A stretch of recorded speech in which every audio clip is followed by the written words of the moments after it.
Question ही अपना धर्म है। एडवांस में 200 प्लस मार्क्स के लिए फिजिक्स में गाइड कर दीजिए। अच्छा देखो होता क्या है बेटा, अगर एडवांस में, मैं ये नहीं कहता कि आपको 200 ही लाने हैं, पर एडवांस में आप कह रहे कि सर हमें चाहिए 200 प्लस मार्क्स, कितने में से, 300 में से, ये रिक्वायरमेंट है हमारी, ठीक है ना। सुनना बात को ध्यान से। तो ऐसा होता है कि भाई फिजिक्स, केमिस्ट्री और मैथ, इन तीनों में से दो में बहुत अच्छे नंबर आते हैं, एक में खराब आते हैं। ठीक, जैसे मान लो आपने एडवांस में इसमें से 70 टाइप ले लिए, इसमें 80 टाइप्स ले लिए 100 में से, ठीक है ना। तो मैथ थोड़ा खराब टाइप चला जाएगा, इसमें आपके 45 टाइप आ जाएंगे, ठीक है ना, हो गए 195। ठीक, मैं 300 मान रहा हूं, चलो 360 मान लो भाई, ऐसा कुछ पता नहीं कितने का पेपर आ जाए, तो 360 के हिसाब से लो, तो चलो 360 के हिसाब से कर लो। मैं तो 100 नंबर का मान रहा हूं, सीधे ऊपर से उससे परसेंटाइल मतलब परसेंटेज काउंट हो जाती। ये लो, आप चाहते हो कि 360 में से, ठीक है, 200 आए, तो अगर 360 के तो 120 का ये मान लो, 120 का ये मान लो, 120 का ये मान लो, अगर 360 का है तो, ठीक है ना, मान लो 320 120 का ये। तो भाई होता क्या है कि जनरली 90% केसेस में, मतलब देखो टॉप 100 रैंक, टॉप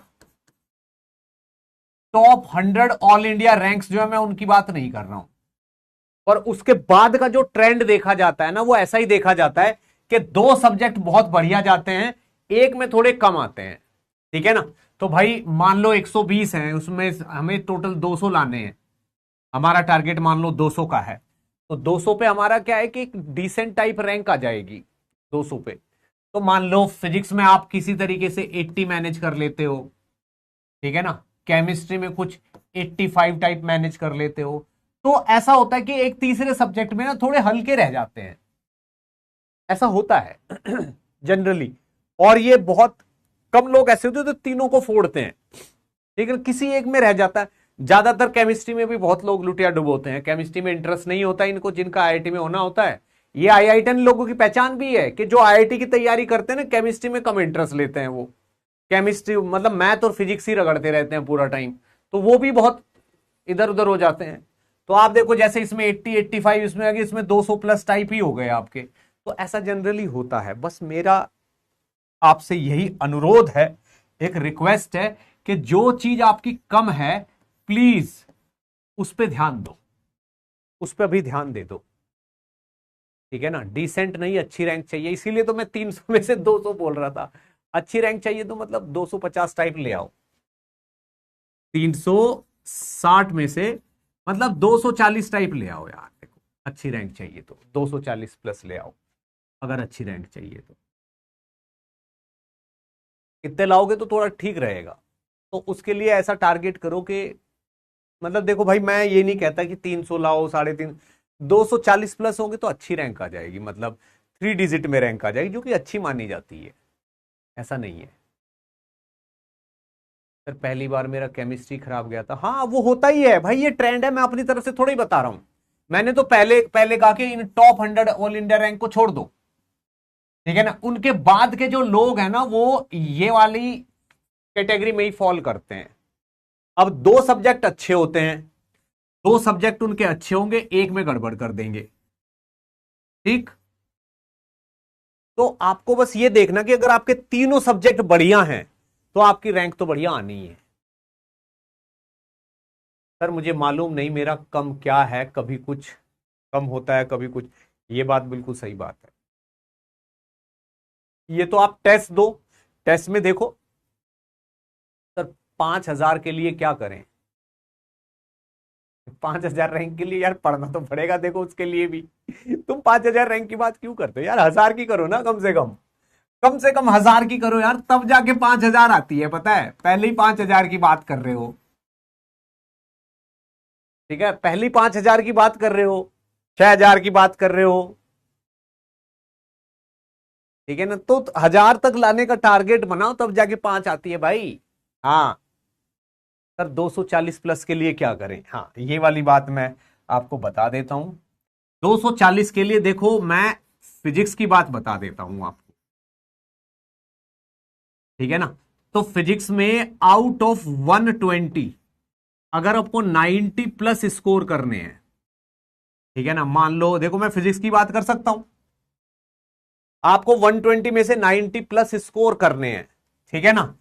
तो सबसे पहली चीज, एक तो एचसीवी के, ठीक है ना, एक्सरसाइज के लास्ट के 40% सवाल, जो लास्ट में 40% सवाल है, यानी कि अगर 60 सवाल हैं तो लास्ट के 20-25 सवाल, ठीक है ना। 30 सवाल हैं तो लास्ट के कम से कम 10-12 सवाल, ये आपके मस्ट हैं। दूसरा, एर्डो के सेलेक्टेड प्रॉब्लम्स जो मैंने दे रखी हैं वो। तीसरी चीज, पीवाईक्यूज, ऑल, सारे हिस्ट्री के जितने भी है सारे पीवाईक्यूज, एडवांस के पीवाईक्यूज की बात कर रहा हूं मैं, मेंस के नहीं। एडवांस के सारे पीवाईक्यू कर लो, एर्डो की सेलेक्टेड प्रॉब्लम कर लो, एचसीवी के लास्ट के 40% कर लो, ठीक है ना। इसके साथ चौथी चीज क्या है, आपका जो कोचिंग है, कोचिंग के मटेरियल की वो एडवांस वाली एक्सरसाइज वो कंप्लीट कर लो। बस ये 4 चीजें अगर आपकी कंप्लीट हैं तो आपके 120 में से 90 प्लस आ जाएंगे,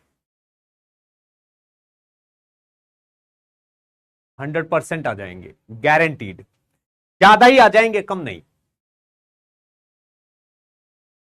एचसीवी की जो एक्सरसाइज है उसके लास्ट के 40% सवाल, क्योंकि आखिरी के 30-40% सवाल एडवांस वाले ही होते हैं एचसीवी में, ठीक है ना। एर्डो के सेलेक्टेड प्रॉब्लम्स जो दिए हुए हैं, ठीक है ना। पीवाईक्यू सारे अब तक के जितने भी हैं, सन 80, 1990 से लेके 2025 तक के जितने भी एडवांस के पीवाईक्यूज हैं सारे,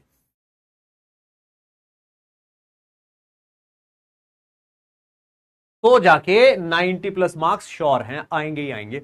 और भाई देखो, एडवांस में मजाक तो चलता नहीं है ना, यहां पे मैं किसी को खुश करना चाहता हूं ना कुछ, क्योंकि कम से कम एडवांस में तो सच बोलना चाहिए। इसलिए बता रहा हूं कि 120 में से 90 मार्क्स तभी आएंगे जब ये असला पूरा होगा। और एक चीज और है, जो फिजिक्स में 90 ले आता है वो मैथ में 90 से ज्यादा ही लाता है, ये भी श्योर है। तो मैथ में भी उसके इतने ही होते, 90 यहां हो गए, 90 यहां हो गए, 180, ठीक है ना। केमिस्ट्री में भी बढ़िया कर लेता है, 60-70 केमिस्ट्री में भी हो जाएंगे, तो 250 प्लस तक का आपका काम हो जाए। क्योंकि ये वाला काम करना मतलब आपने 250 प्लस का जुगाड़ कर लिया। मॉक टेस्ट तो देने ही है, वो क्यों नहीं दोगे।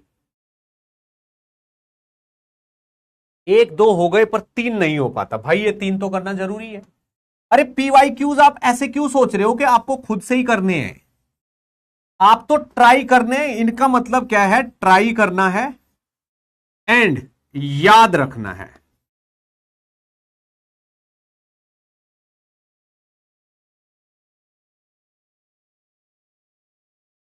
ट्राई करना है एंड याद रखना है, ट्राई करना है और याद रखना है। जो भी आप ट्राई करते हो ना, देखते हो उसको सोल्यूशन जो आपने देखा उसे याद रखो कि अगर ऐसा हुआ तो मैं ऐसे करूंगा। इनका टारगेट है, क्योंकि भाई जो पीवाईक्यूज है ना, उन्हीं के जैसे बहुत सारे सवाल।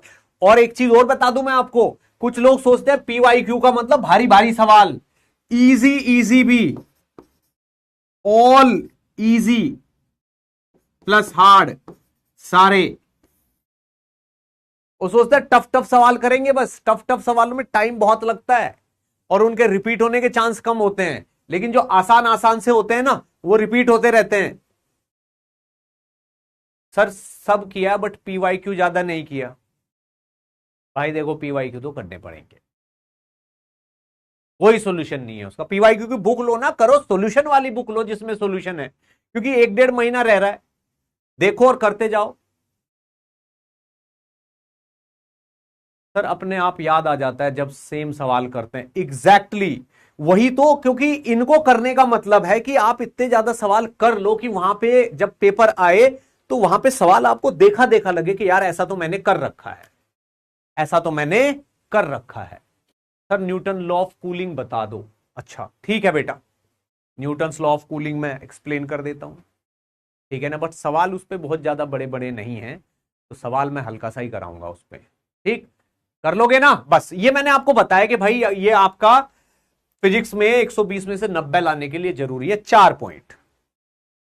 ठीक है राइट। चलो भाई अब आगे बढ़ जाते हैं। किसी ने मेरे सामने फरमाइश की है कि न्यूटन्स लॉ ऑफ कूलिंग बताइए सर।